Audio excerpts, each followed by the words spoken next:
What's up guys? This is Geek. So ngayong araw ituturuan ko kayo kung paano gumawa ng bootable flash drive using CMD. So, isaksak muna natin yung ating flash drives sa ating computer.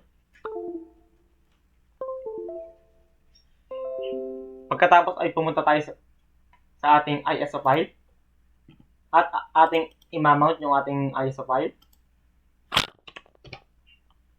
Pagkatapos yan ay pupunta tayo sa CMD. Type CMD and run as administrator. Yes, tapos i-type natin ang this part.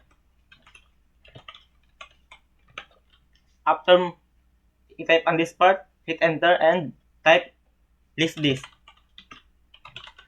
Hit enter. Dito makikita nyo yung ating flash drive, yung 14 gig. Type select this one.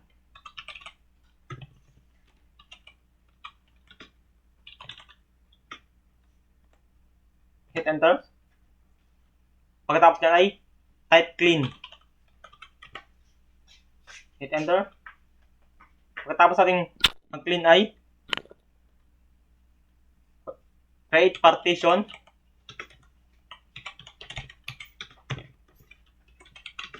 Primary. Hit enter. And select partition 1. Hit enter. Pagkatapos ito ay type active. Ang active ay gagawin nyo lang kung ang gagawin nyo ay MBR. Pero kung ang gagawin nyo ay GPT, hindi nyo na kailangang mag-active. Hit enter. Then, format. Space fs equals ntfs space quick. Importante yung quick. Pag kasi hindi ka nag-quick ay mabagal yung pag-format niya. Hintayin lang natin.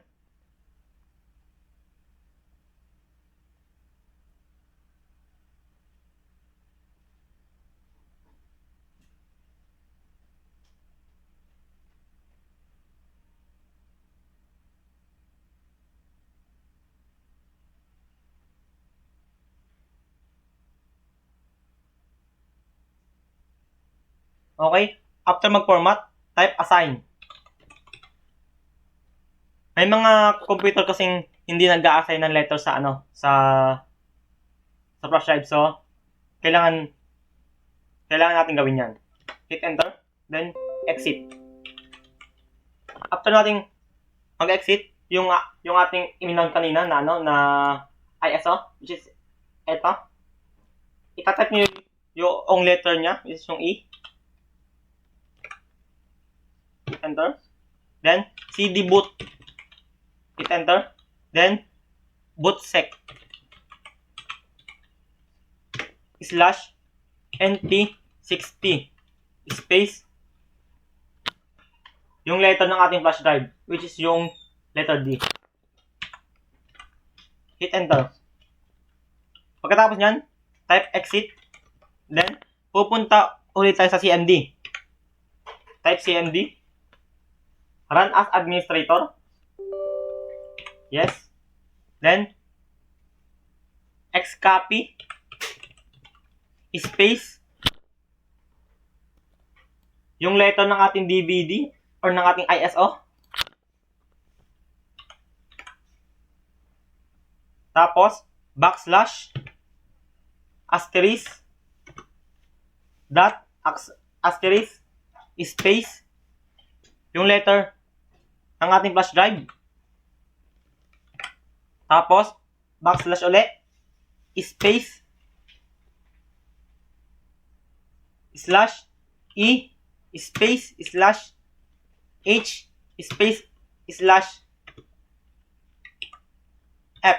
So, importante yung mga space ha. Pag nakalimutan nyo yung space or walang space, mag-e-error yan. Hindi yan gagana. Hit enter. Hintayin lang natin yung matapos.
So, ayun no.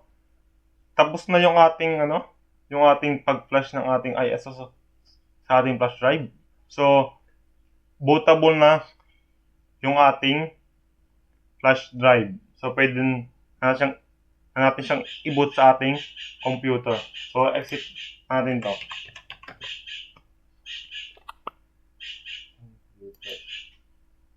So, yun no. Okay na.